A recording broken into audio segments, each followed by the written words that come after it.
This is going to be cliche, but I gotta be real with all of you. I don't really tell people about this because when I do, they all think of me as a lunatic. And honestly, I don't blame them at all.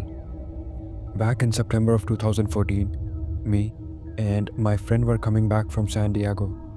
His grandma lived out there and he liked to go visit her on the weekends to get out of town. So he invited me to come along. My friend, let's call him Mikael Becerra, loved to speed on his Ford 150. I don't remember the model year, but it was 2010 or 11. That night was no different, as we were in the middle of nowhere, speeding towards Yuma. I am looking out the window listening to my music on these early model wireless headphones. Suddenly, everything slows down. I get a strange sudden bout of anxiety overwhelm me. Then I hear a giant pop that echoed. I jump in my seat, startled. Mikhail looks over to me, slows down his car, and asks, "You good?" I was looking around and scanning things in his car. I noticed the signal of my headphones completely bug out. Just nothing but static. I take them off to hear Mikhail looking at me in fear. Him, "Hey bro, you alright?" I finally respond, "You didn't hear that? Nothing slowed down for you?" Him, "No, what are you talking about?" Me, "You didn't hear that big pop? Explosion or whatever that was?" Him, "Dude, no." Then we both noticed something. The speakers on his car were not working. They were just between playing static and the occasional sound of his music breaking through. I told him that my headphones were the same. He was just driving in disbelief, not knowing what to make of the situation. For the rest of the trip, I would continue to describe him everything that happened. After a few hours, we get back to his place in the city. We are getting off his car and I ask him, "Didn't Carmen leave her phone in your car?" Him, "Carmen? Who's Carmen?" Me, "What do you mean who's Carmen? Your sister." Him, "Bro, are you losing your fucking mind?" Me, "Dude, no, your sister Carmen. Are you serious? She's 2 years older than you and lives in your house. You grew up with her." Him, "Hey Opie, I wasn't playing when I said that something fucked up happened with you." We go into his house to crash as I'm telling him about his sister, describing her and everything. I should probably do the same for the readers. Carmen was not very nice, at least not to me or her brother. She was really mean, constantly made fun of my goth aesthetic, constantly told me that I was a devil-worshipping creep. When she would answer the door, she would make really mean comments to me. Safe to say that if she was nice to someone, then it wasn't me. Back to the story. We are going upstairs to his room. I see the door to her bedroom. I tell him that this is where her room is. Mikhail walks over to it, opens the room to reveal a big entertainment room. At that point, I feel like I'm going to have a panic attack. I manage to pull myself together and just tell him to forget about it. He gets me a blanket and a pillow so I can crash on his couch, and I do just that.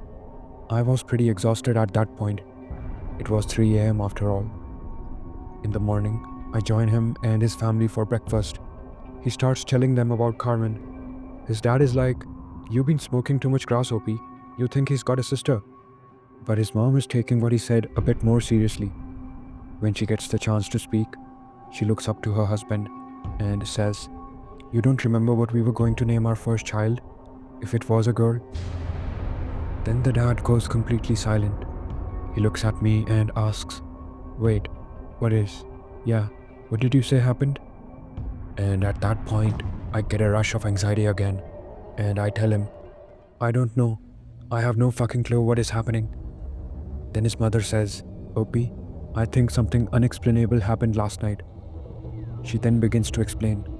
The first 2 years of their marriage, when they were trying to have a child, they decided that if they had a daughter, they would name her Carmen, and if they had a son, they would name him Mikhail. Mikhail was born after some time, but they never had a daughter. Later that day, I go home after that bizarre situation. Everything seemed normal. Throughout the following weeks, I tried not to think about it, go back to focusing on my college, as it was my first year, and I really needed a distraction. Unfortunately, there was another thing that was different. First, my ex-wife, who I didn't know well at the time, had a roommate. This person, let's call her Michelle, was never present during the time when my ex-wife hosted kickbacks at her apartment. Michelle was also apparently in one of my classes, yet this person had never been present before. She is a story in and of herself, and is kind of how I ended up talking more with my ex-wife. In the weird moments where me and Michelle hung out, I would ask her about how long she had been attending class, when she met my ex-wife, things like that. None of it matched up with my memories. There wasn't much I could investigate though, with Michelle, since I didn't know her at all prior to our class assignment.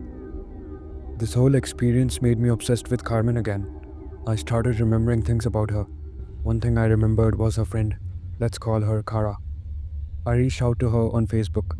To my shock, she responded, because I thought since I had only ever interacted with her around Carmen, we probably never actually met. The first time I interacted with Kara was during my sophomore year of high school in 2011. It was when her dad didn't pick her up from her softball practice. I described this interaction to her. You see, Kara's dad couldn't pick her up from the softball practice because he had to do mandatory overtime at his job.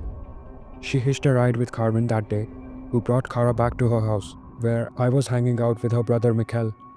Normally, Kara would have just walked home by herself, but she had scraped her leg during practice that day. I asked her, "You remember that time when your dad couldn't pick you up at softball practice? And you didn't want to walk home since you scraped your leg? So Carmen brought you to her place?" She said no, but then she replied, "Who's Carmen? How do you know about my dad not being able to pick me up from softball practice? And how the fuck do you know about my leg being scraped that day?" I replied, "Kara, you told me yourself. At Mikhail's house. You're seriously creeping me out. I have never been to home of anyone named Mikhail. Me. I'm not messing with you. I have no idea how you know any of that. You're really creeping me out." With that, I apologized to her and left her alone. Once any woman says those words to you, it's your cue to leave her alone. In this instance, it was said twice. Everything that happened to Kara that day actually happened, except her getting a ride with Carmen, except us ever interacting. Those wireless headphones never worked again. Mikhail had to replace the sound system in his car. Those three things were the only major differences I noticed after that strange experience in my life. Carmen apparently never existing, Michelle always living with my ex-wife, and Kara going through most of what I remember her going through, except Carmen and our encounter. The reason I'm telling this story is because it happened to me again. I was on a jog in the canal. Everything slowed down. I heard a massive pop that echoed just like before, and my AirPods don't work anymore. I think my story qualifies for a case of parallel universe.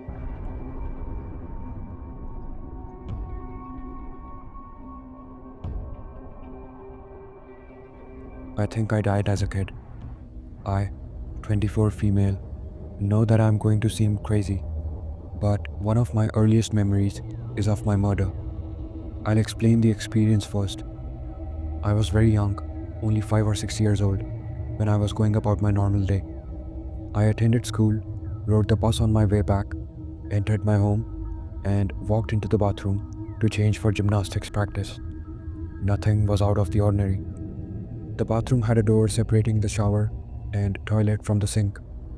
I was in the further room, and when I walked out, two men walked through the front door. My grandparents had always left their door unlocked and open, so light would come in through the screen door. I very vividly remember one of the men pinning my chest to the counter and shooting me in the back of the head. I felt my entire body go numb, and I couldn't move. There was still a part of me that could see and hear though. My numb body slumped to the floor when he shoved me over, and I remember staring at the door frame. That's it. I have always referred to it as a vivid dream, but I have never had another dream like it. I currently lucid dream from time to time, but it still doesn't feel as real as that memory. I don't remember ever waking up and being scared like I would with other nightmares. I just simply started existing at another point in time. I feel that if it were a dream, I would have been scared and woken up as soon as the men walked in. That's what I've done in all the other nightmares. My dreams are also more random or fantasy like than that. I have never had a dream of a normal day. I also don't think that I even understood the concept of being shot with a gun at that age. Throughout my entire life, I have had this overwhelming sense of not belonging, despite having a family, friends, and partners. Could this be because I slipped into a parallel reality? I would like to note that I am a person of science, but I keep an open mind to the fact that there are things that science can't explain. In a few months, I'll have a master's degree in a STEM field, but I also believe that the universe is more than we'll ever be able to consciously understand. If I had to guess, I would say that this is an instance of the quantum immortality theory that I just happened to remember. It's also worth noting that two people who were my grandparents' neighbors were arrested when I was in high school for the same reason of shooting someone. There was a week-long manhunt for them, and they are currently in prison. Their house was never sold and had to be demolished.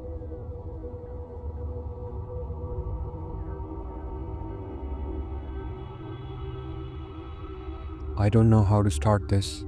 I feel like I'm losing my mind.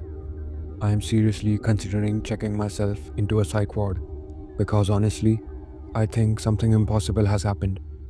If this sounds crazy, just tell me. But if anyone out there has gone through something like this, then I need to know. 3 days ago, I had an upper endoscopy. Just routine. They were checking for a hiatal hernia. Everything went fine. Nothing weird happened. I came home, and that's when things started to feel off. My dog has a big black patch over one eye. She's always had it. I even made a dumb little song about it. Something about our cat being a southpaw who popped her in the eye. My husband used to make up extra verses for it. When I got home from the procedure, the patch was on the wrong eye. I thought I must still be foggy from the anesthesia or remembering wrong. But then I opened my camera roll. Every single picture showed the patch on her right side instead of the left. Even a shelter picture from the day we adopted her. My husband swears it's always been that way. He doesn't remember the song at all. He remembers all the other ones we have made up for her, just not that one. If it had stopped there, maybe I could have moved on. But then today happened. My daughter's name changed. My husband texts me every day on his lunch break to check in. Our baby is only 4 months old. Tonight, when he got home, he asked me if autocorrect in my phone was messing up her name. I looked at the texts and it looked normal to me, spelled with a Y, like always. I told him, no, it's right. He looked at me like I was messing with him and said, no, it's with an IE. We specifically chose the Y. I practiced writing it in cursive when I was pregnant because I loved how it looked. He thought I was joking until he realized that I wasn't. Then he went and got her birth certificate. It's spelled with an IE. I felt like the floor dropped out from under me.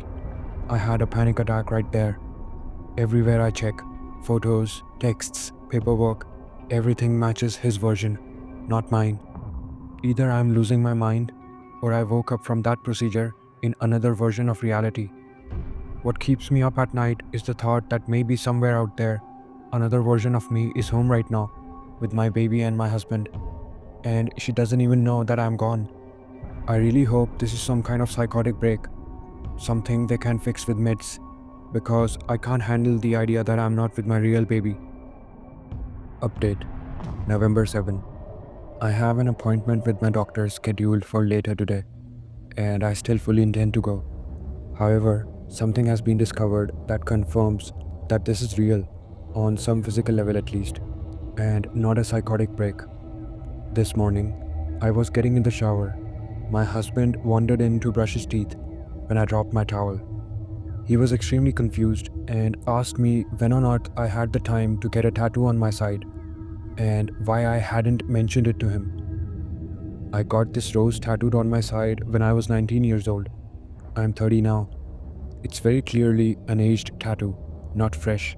In fact, the tattoo artist who gave it to me was Ink Master contestant Scott Marshall, and he passed away, so he couldn't have given it to me recently. Now my husband fully understands that something strange is happening. He believes me because it is clear that the tattoo is old and it's not small. It's not something that would go unnoticed by someone who regularly sees me naked. I texted my friend who was with me when I got the tattoo because she got a tattoo that day as well. She remembered the day with some coaxing, but she recalled that we ended up chickening out. She doesn't have the tattoo that I know she got that day.